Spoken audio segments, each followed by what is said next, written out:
Vamos então para mais uma carta, né? Carta ao povo de Colosso, né? Carta aos Colossenses. Então, Paulo ele escreve essa carta na sua terceira viagem missionária, né?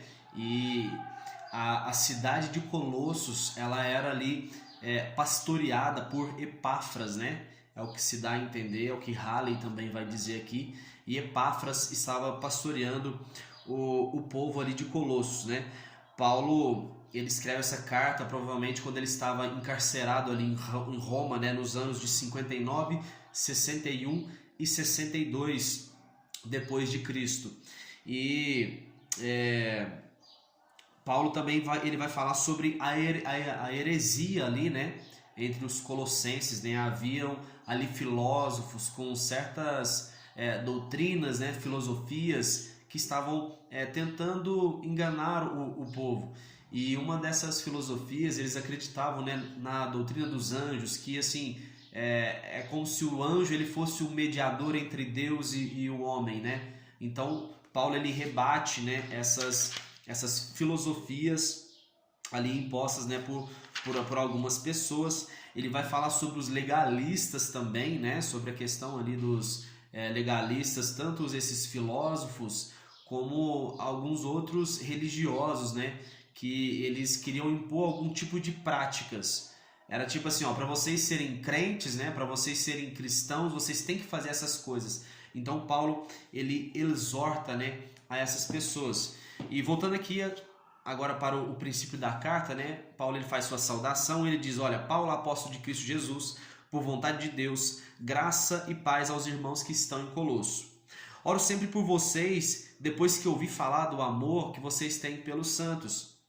Né, vocês foram instruídos por Epáfras, ou seja, Epáfras que era ali, né, o pastor da igreja de Colosso. E ele vai dizer, olha, ele vai fazer uma oração agora ali para o povo de Colosso. Oramos para que vocês sejam cheios do pleno conhecimento e da vontade de Deus, com toda a sabedoria e entendimento espiritual. O propósito disso é que vocês vivam de modo digno diante do Senhor, frutificando em toda boa obra. O Pai concedeu seres participantes da herança dos santos no reino da luz. Embora nós ouvimos aqui na carta anteriormente aos Efésios, né, falando que nós não chegamos a Cristo através das nossas obras. Mas quem ama a Cristo, consequentemente, ele vai fazer boas obras. Entende? Há uma grande diferença nisso, porque se nós fazemos a obra sem amor, sem o entendimento de que Cristo o nosso pilar, a nossa rocha, o nosso fundamento é Cristo, a gente acaba se frustrando e essa obra, né, ela não tem consistência. Mas se nós acreditamos que tudo vem por Ele, nós aceitamos que nós somos imperfeitos e que nós vamos falhar, mas ainda assim nós continuamos. Percebe essa diferença? Então ele fala sobre que uma vez que nós conhecemos, na oração de Paulo, uma vez que nós conhecemos a Cristo, nós frutificamos em boas obras. Certo? Cristo ele nos resgatou do domínio das trevas e nos transportou para o seu reino do seu Filho amado, né? Em quem temos plena redenção por meio do seu sangue. Por meio de Jesus foram criadas todas as coisas no céu e na terra, né? As visíveis e as invisíveis. Ele é o cabeça do corpo, que é a igreja, né? Por intermédio de Jesus, ele reconciliou consigo todas as coisas, tanto as que estão na terra como no céu, estabelecendo paz pelo seu sangue vertido na cruz.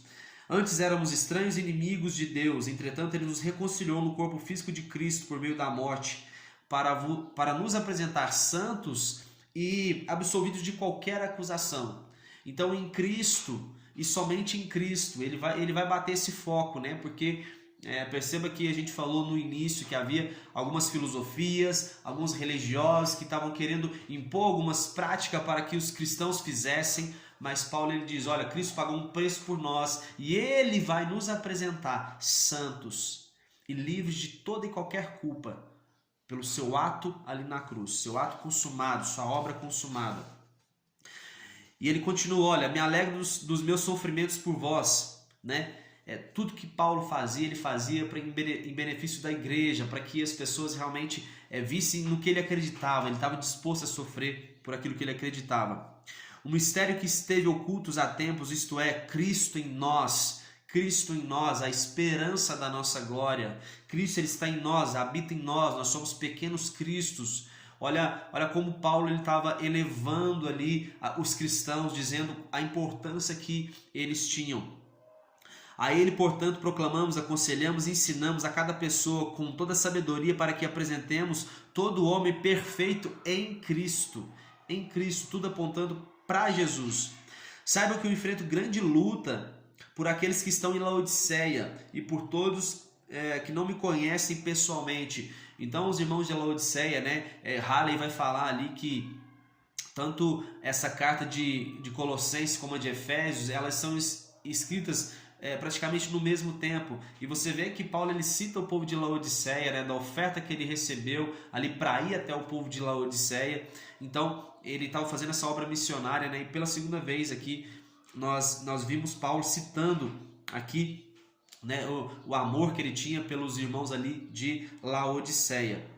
E ele vai falar posteriormente aqui que essa carta também seja lida. Alguns acreditam que Paulo escreveu uma carta para os irmãos de Laodiceia, mas eu mesmo, particularmente, o que eu estou vendo aqui é que Paulo ele escreveu essa mesma carta aqui aos Colossenses, que essa mesma carta fosse lida para os irmãos de Laodiceia. Então essa mesma carta era para ser lida para os irmãos de Laodiceia.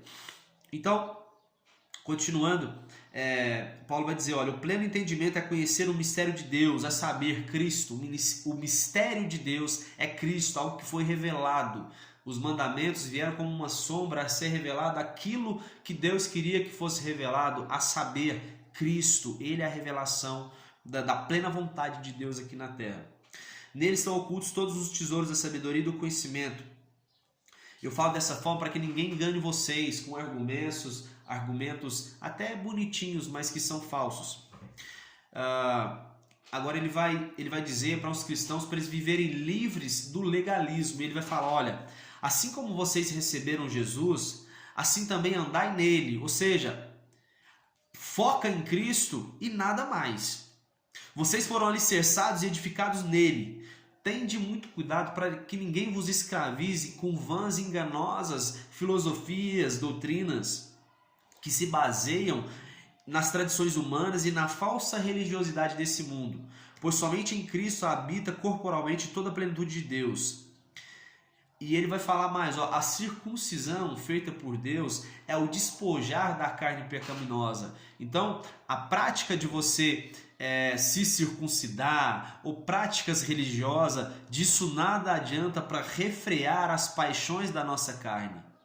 Então, essas tradições Paulo coloca como nada. O que interessa é a gente crer no sacrifício consumado, na obra consumada de Cristo, para que a gente seja apresentado a Deus perfeitamente limpos, purificados de todo o nosso pecado. Ele vai falar que nós também, fomos sepultados com Cristo no batismo e ressuscitados com Ele mediante a fé, como se no batismo a gente, enquanto é submergido ali às águas, a gente morreu com Cristo, e quando a gente levanta um novo homem. Amém? Ele cancelou toda a escrita de dívida que consistia em ordenanças.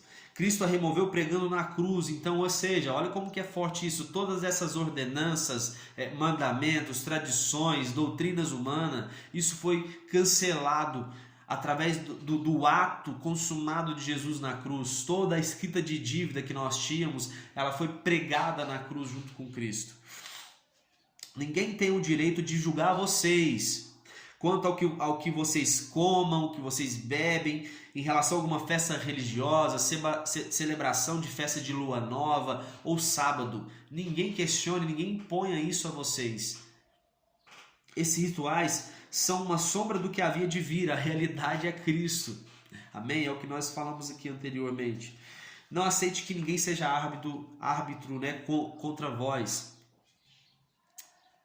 Ele vai continuar dizendo, olha, vocês morreram com Cristo para as tradições humanas e a falsa religiosidade desse mundo. Não obedeça regras como não toque, não manuseis, não proves. Não obedeça a essas coisas.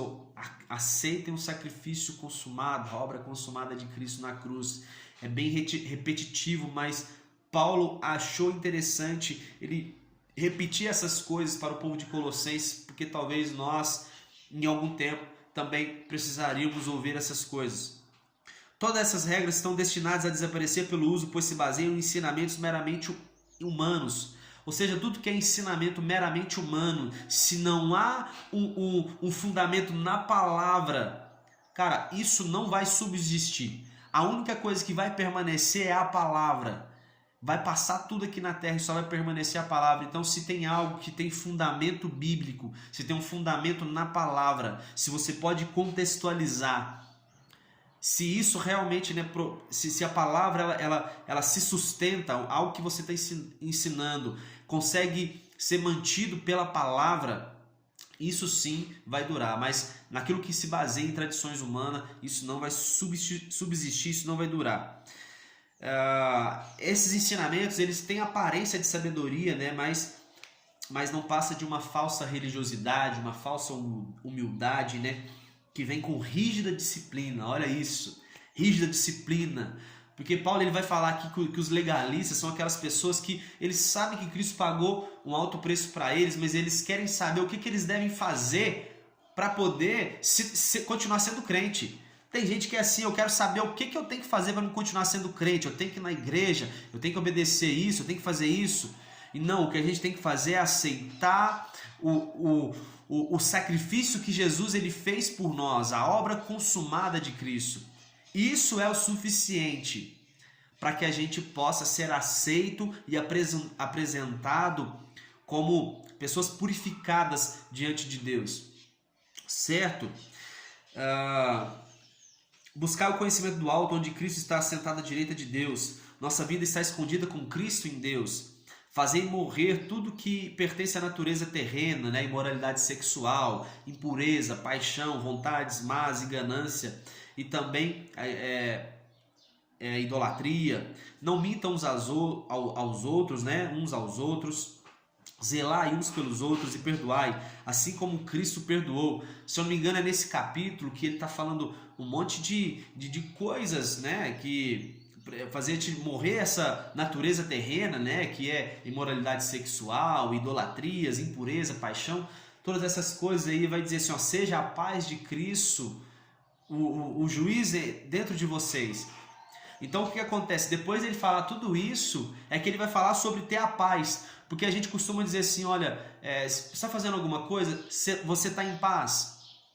Então se você estiver em paz, pode fazer. E cara, tem muita gente fazendo coisas erradas em paz. Você vai ver o próprio Hitler, né? Os funcionários de Hitler, eles eram pessoas funcionários do Estado, eram funcionários públicos. E os caras matavam porque eles estavam cumprindo uma ordem. Os caras estavam fazendo isso em paz. Se eu não me engano, tem um julgamento de Heinrich, se eu não me engano. Enfim, era um funcionário público de Hitler.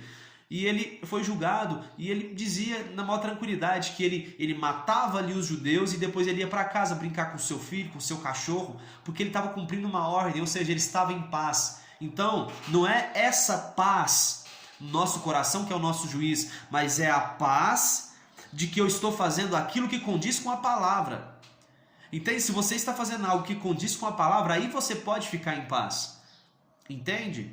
Eu posso contar uma mentira ficando em paz. Mas não é a paz que Cristo me dá, porque a palavra diz que aquele que mente, ele é filho do diabo. Então não tem como você ficar em paz desobedecendo a palavra. Correto? Ele vai falar sobre os relacionamentos agora, dizendo, olha, mulheres, sejam submissas ao vosso marido, né? Marido, cada um de vós ama a sua esposa, não trate ela com grosseria. Filhos, obedeçam em tudo a vossos pais, essa atitude é agradável ao Senhor. Pais, não irrite os vossos filhos para que eles não desanimem. Escravos, trabalhem não somente quando seu patrão está perto. Perceba essa semelhança de algo que a gente falou na carta aqui aos Efésios, né? São cartas semelhantes. A gente acabou de ter feito, né, o contexto bíblico de Efésios e fala quase a mesma coisa. Perseverai na oração, aproveitar ao máximo todas as oportunidades. A vossa maneira de falar seja sempre agradável e bem temperada com sal. Sabe, a gente precisa ser agradável. Às vezes a gente conhece a Cristo, a gente quer logo pregar, quer logo dizer, né, falar desse amor que a gente recebeu. E às vezes a gente se torna pessoas legalistas. A gente quer dizer assim, olha, se você não está fazendo isso, você você está errado. Você está errado, você não vai ser aceito por Deus, quando na verdade isso se torna um legalismo. Esse falar não está temperado com sal. Essa forma de falar não está sendo agradável. Você está falando coisas sem amor. Percebe isso? Paulo vai para a gente finalizar. Olha, enviarei Tíquico e de tudo vos informará. Ele falará sobre o modo como estamos vivendo. Enviarei também Onésimo e vos informará tudo o que acontece por aqui. Eu saúdo a Aristarco, a Marcos, o Marcos, o escritor do Evangelho, que era primo de Barnabé, Epáfras. Esses estão sempre guerreando por vós em oração, e esses ali eram os únicos homens que eram circuncidados, que andavam com o apóstolo Paulo. Ele vai falar sobre Lucas, o médico amado, e Demas, que também manda cumprimentos ali para a igreja de Colosso. Depois de lida essa carta, levem essa carta aos laodicenses. Percebe isso que a gente falou anteriormente aqui? Que essa carta precisava ser lida aos laodicenses, não uma outra carta que era para ser lido para eles. É a mesma carta. Digam a Arquipo que cumpra o ministério que recebeu no Senhor. De próprio punho eu escrevo. Lembrai-vos das minhas algemas. A graça seja com todos vós, Lembrando que essa carta Paulo escreveu quando ele estava preso também, preso ali em Roma. Bom, então a gente termina aqui, esse contexto bíblico da carta aos Colossenses, e já já a gente volta com mais. Que Deus abençoe a cada um, tamo junto e um abraço.